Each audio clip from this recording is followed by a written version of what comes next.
small axe that falls down with big tree. I mean the system. Is you ready? Dig it up, come on. La nouvelle donne, ma nekkul off mi ngi on, mais ki ma yàgg a jënd sama xol laa yóotu. Ko might be. Lan la wàtte di xaar pour suli mbootu. Audit B, ba sa right bi. Wala dañu fàtte bro dee jóg. Yeeru loolu law, ba nëbb na dafa xaru. Dañuy soob, nuñ ko def la ñu def Cheikh Sadibou Ndiaye fële ca Mamel. Ak bi leen amel, da la toog ba sa biir bàmmeel. Ñu bi joxe ndigal, ak ko def ki leen di ñoone. Mooy BDSDF, bu bàyyee ko yu xoos la engagement jaaxle.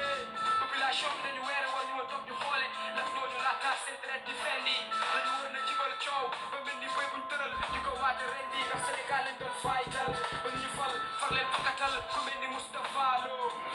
Lo, ci gaalu xaj ñu ko doon yàkkal. Waaye pexe lañ ko mujjee sàkkal. Bu fekkee jiite Sénégal fan la ñuy waatee. Su boo ko waxee ni maître Babacar Seye lan lay faatee. Nan la dëkk bi di naatee.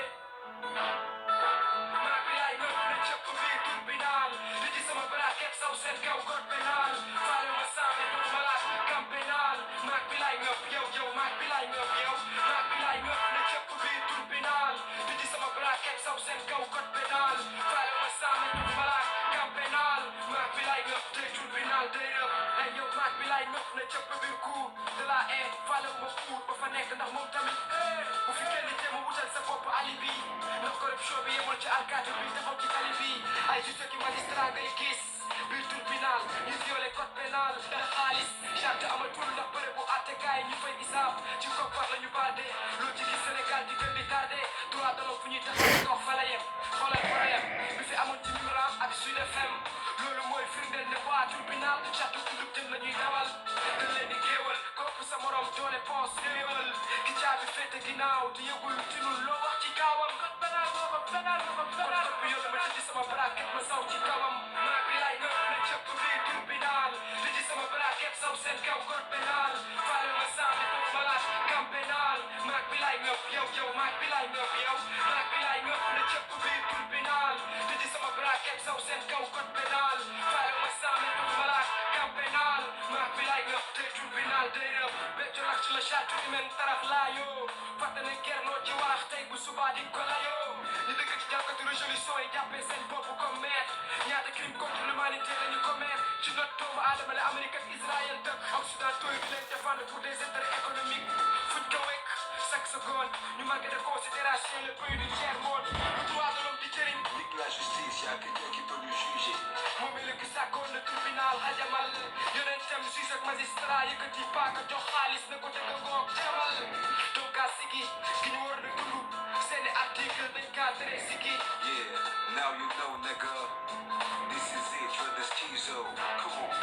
maa bi laay nëb na cëpp biir tribunal. li ci sama braquet saw seen kaw code pénal. faale ma sànni du malaat camp pénal. maa bi laay nëb yow maa bi laay nëb yow. maa bi laay nëb na cëpp biir tribunal. li ci sama braquet saw seen kaw code pénal. faale ma sànni du malaat camp pénal. maa bi laay nëb tey tribunal day nëb. Baye Seye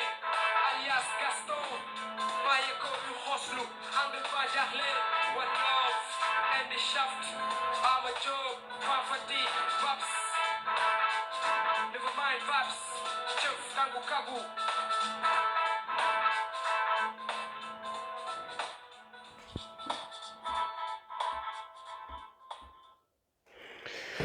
asalaamaaleykum jeunesse Sénégal maa leen di nuyu ku nekk si turam ak santam maa leen di bëgge bu baax a baax te di leen jaajëfal di leen delloo njukkal di leen wax ne fi ngeen teg seen tànk foofu la amul teggi amul dellu ginnaaw affaire bi dañ ko war a xeex mu jeex benn yoon une bonne fois pour toute liberté justice am Sénégal ñëpp yem si yoon du am doomu buur du am doomu baadoola du am ñun ñu nga xam ne suñu yaay yoruñu dara ñun suñu yaay di dem marché di jaay ay géej ay keccax ñun ñooñu tey ñun ñoo war a xeex révolution bi mu jeex Sénégal gars yi fi ñu bëgg a jëme si ñu bëgg a def yi nii waruñ ko nangu gars yi dañu sonal Macky Sall yow yaa sonal Sénégalais yi Macky Sall yow ak sa gouvernement bi dañoo sonn état voyou nga bëgg a teg biir Sénégal état policière nga bëgg a teg biir Sénégal si tànk yooyu noonu nga jëm yow sa jeunesse bi di dee ndax si manifestation ndax yoo xam ne yow pouvoir législatif bi ak pouvoir judiciaire bi ñoom ñoo nekk di comploter pour rey benn adversaire politique tey pouvoir exécutif bi ñëw taxaw coiffé leen yéen tey ngeen taxaw bëgg ñu wax ne ay affaire de terrorisme ay affaire de kenn xamul yéen da ngeen yeb sénégalais yi yéen da ngeen yeb sénégalais yi parce que li ngeen def da ngeen ko def ba pare di xalaat foog ne génération bi ni dañoo nelaw wala technologie bi léegi amatul ko wala yéen dong yéen a ko gérer fekk da ngeen di sóob xamoo leen lu xew technologie bi ñun ñëpp xam nañ nu muy demee xam nañ fu mu nekk xam nañ lépp li ñu ciy def man je suis informaticien hors du Sénégal te je suis sénégalais bu may nekk Sénégal mënu ma woon am opportunité boobu noonu am ku ma liggéey loolu liggéey ñàkk fayda lañ ma doon def te Sonatel la nekkoon dafa doy te lépp li ngeen di jéem a teg foog na ngeen mën ngeen ko teg ba lëndamal te xelu askan wi nii da ngeen di juum xam leen ne tey jeunesse sénégalais bi yeewu na jeunesse sénégalais bi jóg na tey pour nangu dëkkam liggéeyal ko boppam parce que yéen li ngeen bëgg a def ni amul fenn benn clan rek depuis 1960 ba léegi di partager suñu xaalis di ko séddoo yéen tey tëj ngeen Clédor Sène te est-ce que sénégalais yi ñu ngi bàyyi xel ne que Clédor Sène moom moo fi wane ne njaga ñaaw puits de pétrole yi ñu ngi leen di exploiter depuis des années et des années depuis temps wu Senghor temps wu Abdou Diouf ñu ngi exploiter pétrole te loolu yëpp sénégalais yi bëri yëguñ ko te ñoom ñoo koy séddoo seen biir ñun ñu toog tey yàlla bu leen weeru toon tey def catastrophe boobu noonu tey puits pétrole bi tax tey sénégalais yi duñ bëri duñ xam ne njaga ñaaw foofu pétrole ba nga fa doon am ak yeneen mais yéen da ngeen ñu sonal yéen yërëm leen ñu yërëmoo leen seen askan wi yéen sonn nañ si yéen dem leen kilifa diine yi ñaan nañ leen amoo leen teggin amoo leen kii bu kilifa diine yi laay waxal bu leen yem si wax nañ ñaan ngañ ko rek mu bañ gën leen dénk jeunesse bi ñu génn jëg jàmbaar la ñii nii génnee leen suñu dëkk bi ñu jël Sénégal teg ko si yoon ñu jël Sénégal mu nekk pays boo xam ne pays laïque la avec des valeurs et une constitution boo xam ne c'est taillé à la juste mesure pour sa population mais c'est honteux ce qui se passe au Sénégal moi j'ai mal c'est pas parce que je peux pas mënuma def vidéo ma wane suma kanam wala dara parce que mun naa ko def mais man lu may def nii defuma si pour am dara defuma si pour wax dara damay def pour gën a naqar xol jooy xol parce que tey man su ma sañoon ñi si Sénégal partage ak sama xam-xam bu ndaw ma am bi nii ak jeunesse sénégalaise bi ak yeneen on a des ambitions on a des projets yeneen tey looloo taxoon ñu gëm Ousmane Sonko ñu topp si ginnaawam tey nag kooku noonu tey porté wul benn slogan non benn idée la porté benn jeunesse benn combativité boo xam ne ñun dañ doon nekk CM2 di ko jooy j'ai eu mon bac en 2006 mais yàq ngeen Sénégal sonal ngeen ñu gouvernement bi sonal ngeen ñu bëgg a ñëw jël suñu dëkk bi def ko ay dëkk góor jigéen jël suñu dëkk bi bu ko def ay dëkk franc-maçon bëgg a commencé teggi war ma kilifa diine yi kilifa aada yi képp ku leen ñaan ngeen bañ ngeen salfaañe ko mel ni yéen doole nit mel ni yéen doole doomu aadama te yéen da ngeen di dee suba nit ñi ñooy jël ñëw taxaw sàng leen drapeau Sénégal jël gas suuf dugal leen si tey loolu bu saa nit ñi doo leen si dara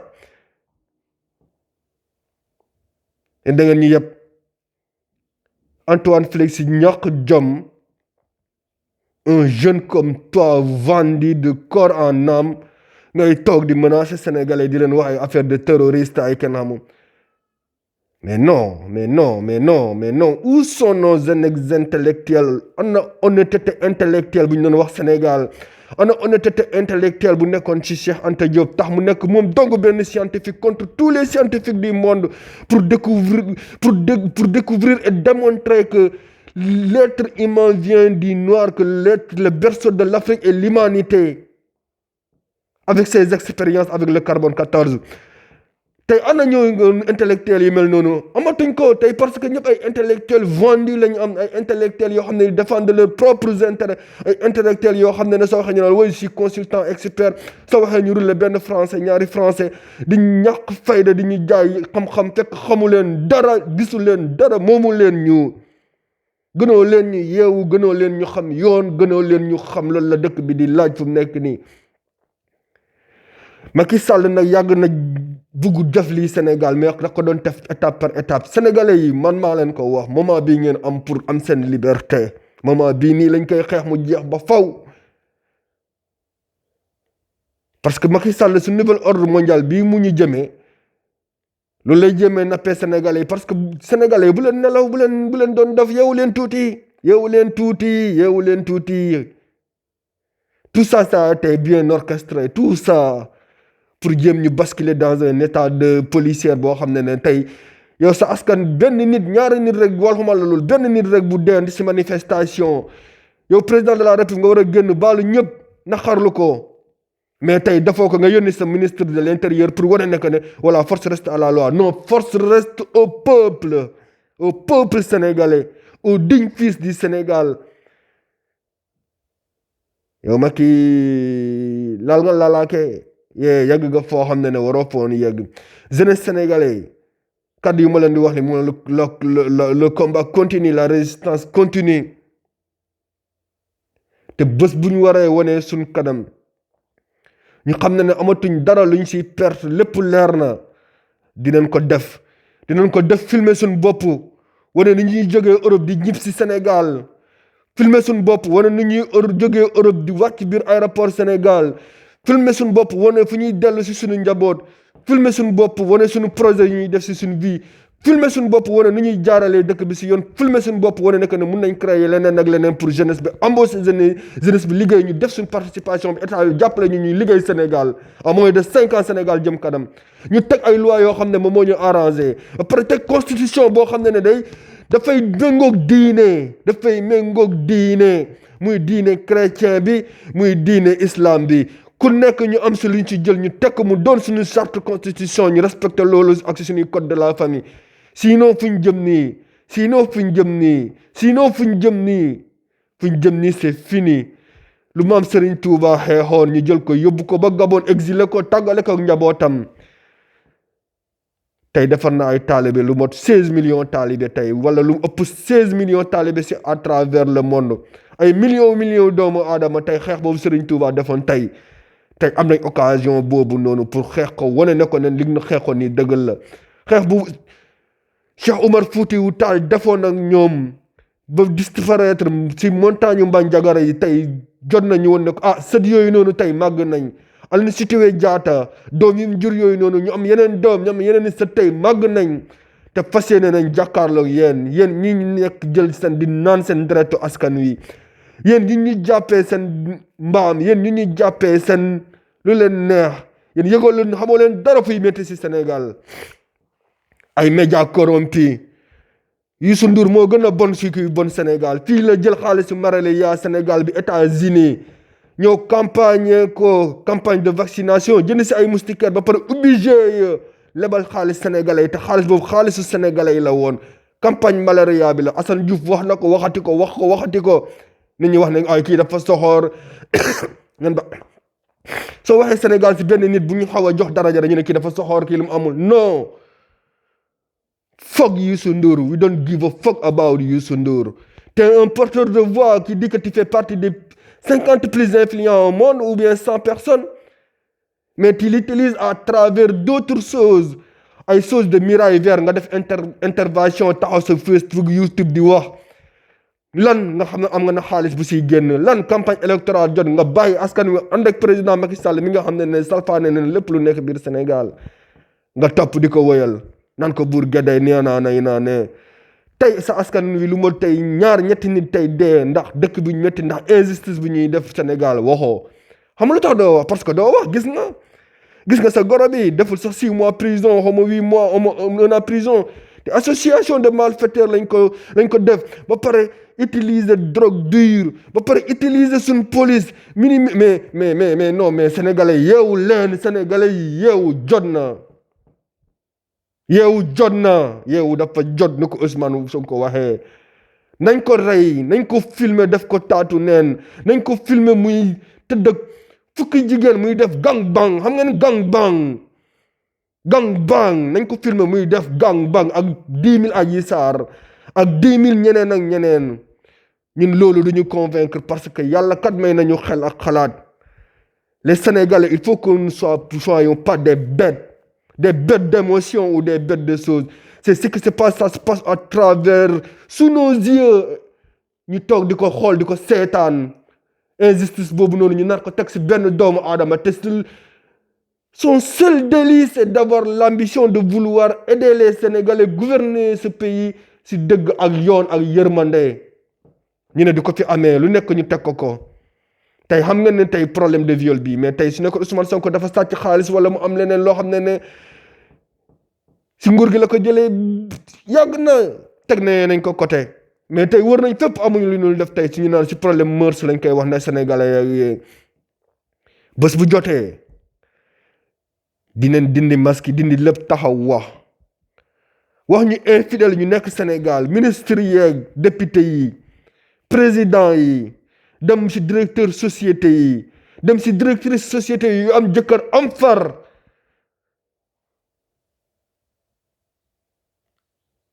jox leen ay tur génnee leen ay tur jox leen ay détails yoo xam ne c'est précis yëpp teg ko si net bi ngeen gis ko parce que yéen li ngeen bugg a def doomu jàmbur bii nii du yoon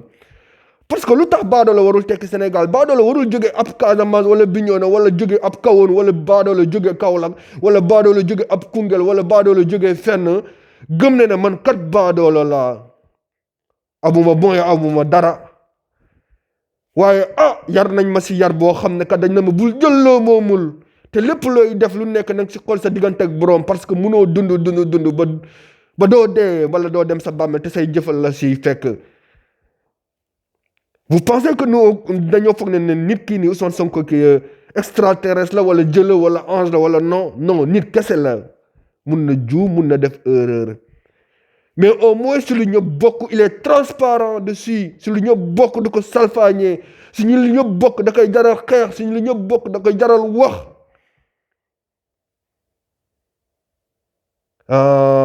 yéen daal yéen a yor suñ constitution yéen a yor suñ pouvoir législatif yéen a yor seen pouvoir judiciaire yéen a yor seen pouvoir exécutif lu leen neex ngeen ñuy def Sénégalais dama leen di yokk tuuti ab xalaat ak cooytu soo leen bàyyee tuuti ji nga bu histoire bi commencé gars yi dañu doon jaay muus yónneewuñ ñenn ñi xam nga dañoo génne benn El Hadj Diouf mu wax comme mbir ma dafa rëy laa dañ ko doon xaar deuxième round bi El Hadj Diouf mu xaw a wax accusé ay kii gars yi dalal ko ñu xam ne kii il n'est pas crédible une semaine après 2 semaines soo leen seetee responsable APR buñ tudd bi Zator Mbaye moomu moo taxaw def benn entretien ak gunóor journaliste boobu noonu Aïssatou Diop Fall di justifié da doon justifié mi ne ma dafa tukkiwul fenn mi ngi woon Sénégal et on sait très bien que t'étais au Sénégal et soo buggee ñun dinañ won vol yu départ Sénégal jour bu ko bëgg a wax ne da nga génn Sénégal ñu won def jour boobu noonu ba pare def ay requête ci compagnie aérienne yooyu noonu ñu génne sa tur ñu wane ne nekkoo fa hey bu leen ñu naax bu leen ñu fontoo Macky Sall démissionne delloo ñu suñ dëkk te un incompétent mënuloo ñi nga àndal mënuñu gorewoo ñi nga àndal gorewuñu doo nit ñi nga àndal duñ nit doo jullit li nga àndal duñ jullit ñun dañuy xuloog suñu yaay yi dañuy xuloog suñu papa yi dañuy xuloog suñu rakk yi dañuy xuloog suñu mag yi dañuy xuloog suñu ànd di jàmm yi dañuy xuloog suñu xarit yi mais dañ leen di jéggal jàll si leneen mais yow nga ne sànq defoo comme Ousmane Sonko comme ni Senghor defoon Blondin Diop doo am jàmm yow loolu nga gis bisimilaay li nga rendi lu nekk waaye rendi si loxom lay nàcc sa rakk moomu ñu jël suñu 6 000 milliards nga jël suñu alal jaay ko nga jël suñu lépp pamtee ko du yoon du dëgg du dëgg du yoon li ngeen def ni amul jeunesse sénégalais on se libère on se bat on continue le combat te man maa leen ko wax combat bi buñ ko gagné di ngeen gis loo leen musul gis Sénégal di ngeen gis lu mot ay 50 avions jublu ci Sénégal diaspora bi ñëpp ku nekk Moodu faatu demoon wuti ji dara dina daw ñëpp ci Sénégal jàppale ñu boo xam ni jàppale jeunesse bi te ñëpp dinañ am liggéey te Sénégal dina naat te Sénégal dina jëm ci kanam te Sénégal dina am dëgg dina am yoon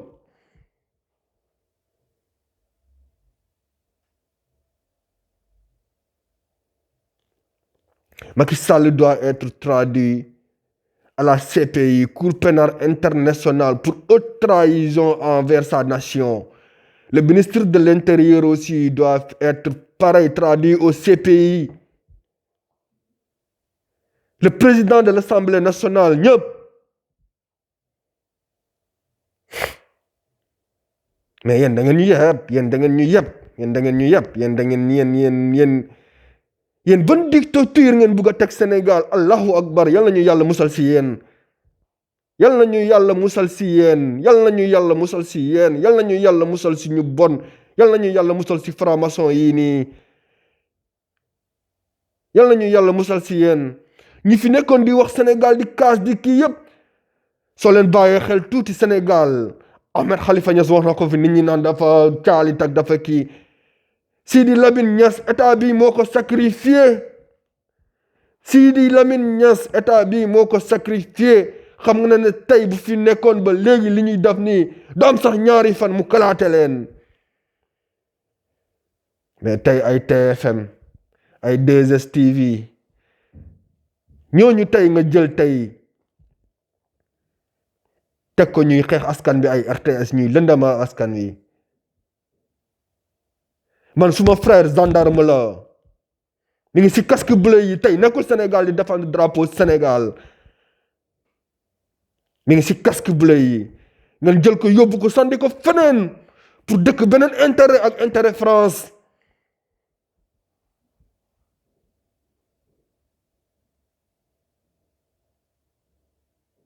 sama baay soldat la woon am naa ñaari rakk yoo xam ne ñoo bokk benn yaay seen papa soldat la woon te bu wàccee liggéey yàggul dara même pas 2 ans Casamance la nekkoon lu nekk dund na ko embuscade andi nañ ñu ko ay guddi yaram bi yàqu fépp si embuscade bu mu rëcc vers les années 98 99 révolutionnaire comme bu mu doonoon man laa leen wax man si famille militaire laa juddoo màggee fa yaroo fa moi-même j'ai fait des recrutements en armée kon bu leen ñu waxloo moomu leen ñu te dara du tax ñu reculer dañuy yéeg seen kaw dañ leen di yéeg téye leen poñe leen génne leen dina leen di daggate ndànk par ndànk ak lamset ba ngeen jeex parce que yéen doo leen gor yéen ay jaam ngeen yéen doo leen dara waaye nag ku bàyyiwul doomu Ablaye Wade xamal ne doo bàyyi koo xam ne papaam taxul nga am xaalis yaayam taxul nga am xaalis koo xam ne tey moo tax nga am sa teraanga àdduna bi tey bay osé di demander président de la ba yàlla def nga nekk ko nga jàpp doomam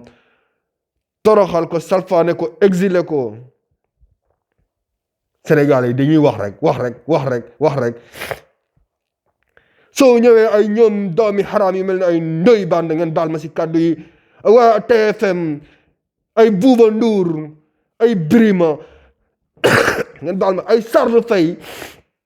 ku nekk toog di la jaay bon vous savez on n'est pas là l'état de droit il doit répondre de toute façon par A ou B il va répondre mais ouvrez votre gueule et revenez là-dessus sur ce que vous parliez il allait répondre par A ou B il est parti pour répondre gars yi dagg yoonam jël ko salfaañe ko pomte ko bu ko toroxal di wut ay 5 d'inculpation pour teg si kawam yéen ngeen toog di ñu jéem a wax ay Sénégal état de droit la yaa ne mais regardez-vous dans la glace en face de vous Charles Faye toi regardez-vous en face t'es pas plus intelligent que la jeunesse sénégalaise t'es pas plus instruite ni connaisseur avec la jeunesse sénégalaise tu calmes et tu remballes ta fierté t'es déjà à la retraite normalement suñu amoon luy yoon Sénégal yow waroo fi sax nekk di wax parce que bu ñu waxloo xam nañ bu ñu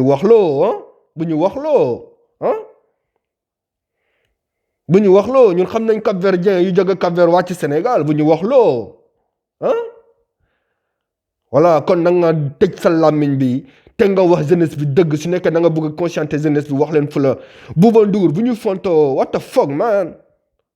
what do you think about this new generation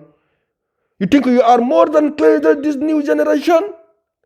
hey no my brother it's not true you are wrong man fuck you yeah fuck you man fuck you I say you Bouba Ndour fuck you yow kan waxul si li nga def tey yow yaa jël di organiser ay xale yu amul benn 18 ans même pas majeur di leen organiser ay seen petit gala di leen tëj seen kër di leen jël di wooñu am xaalis yi ñu leen di tëddee tey waxoo ko te nga jël sa doom yi sauvé leen ñu yóbbu États-Unis lu tax bàyyi woo leen Sénégal ñu jaayante ko fa ak jeunesse yi ngay gis ñuy dem di jàngi mécanicien wala ñuy mais non mais hey li ngeen di def noonu ak li ngeen di def seen famille bi loolu sénégalais bu nekk war na ko mun a defal famem te loolu dafa jot ñu sénégalais bu nekk defal ko famem su bëggee doomam génn pour dem wuti xam-xam mu génn pour dem wuti xam-xam parce que tu sais pourquoi tout le monde est égal tout le monde est égal devant la loi et devant la science et trucs comme ça à part wërsëg loo xam ne loolu yàlla moo koy def si nit te yàlla su kum ko def rek si jaamu aadama da nga ko war a nangul mais vous êtes malhonnêtes TFM ak RFM vous êtes des malhonnêtes mais du ñu bett parce que nag man dama def politique te dama ànd ak seen njiit moom noonu ñu def politique muy Youssou Ndour boo leen fàttale ko en 2012 bu ñuy daaneel Abdoulaye Wade Youssou Ndour a organisé woon coalition fekkee ma si boole mais dañ la ko recalé woon si élection yi bokkoo si woon parce que da nga bëggoon doon président ñu xam ne amoo niveau ba mais Abdoulaye Wade ngàcce ngalaama moom sax def na la conseiller wala jóge na la sax ba yóbbu la si ministre de la culture côté mais ngàcce ngalaama maître Abdoulaye Wade au moins day xam valeur nit mu jox la ko si cër ak taalibe mais Youssou Ndour yow 2012 si ñu organisé woon opération ban ba pare xam nga nan nga ko tuddee woon opération wër ndombu Sénégalais yi fàttaliku woon leen loolu Youssou Ndour moo taxaw wax opération wër ndombu opération wër ndombu dogali te allahu akbar yey yàlla mooy buur sa tournée boobu noonu tey bu Sénégalais yi doonee nit bañ ko fàtte rek Ziguinchor nga ko commencé woon Casamance nga ko commencé woon Youssou Ndour Casamance nga ko commencé woon tey doo wax parce que sa doom ab doroge lay sayal doo wax mais tey sa doom doo ko may tey benn jeune bu nekk mécanicien nekk menuisier wala nekk benn ku gëm boppam wala nekk yore pousse wala nekk benn yenukat bu nekk si tefes bi wala leneen nag doo ko def te pourtant tey ki nga may sa doom mu nekk fa nekk milliardaire mu nekk doroge di ko dóor di ko saaga di ko bàyyi foofu di ko toroxal mu nekk en état de grossesse mu war ko sàmm jege ko xamul ne à tout moment war na mun a accoucher tey defu ko bu leen ñu fontoo moomoo leen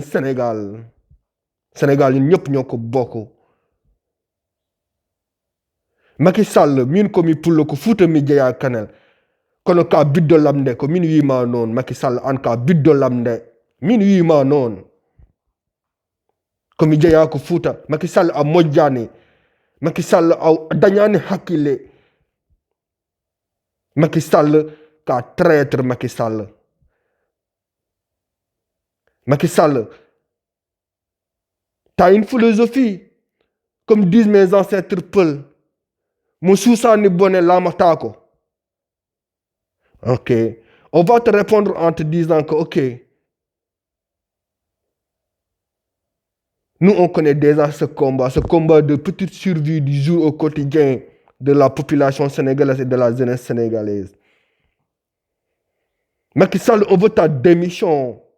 Macky Sall démissionne, Macky Sall démissionne, Macky Sall démissionne, Macky Sall dégage, Macky Sall dégage, Macky Sall dégage. Free Sénégal, Free Sénégal, Free Sénégal, jeunesse patriote. Le combat continue, on ne lâche pas. Au combat continue, on ne lâche pas. Les corrompus de la République doivent être jugés. Tous ces traîtres. Bu ñu bàyyi nañu xeex. dañuy xeex fii la Sénégal di jaar naat ba faw fii la Sénégal di jaar yàqu ba faw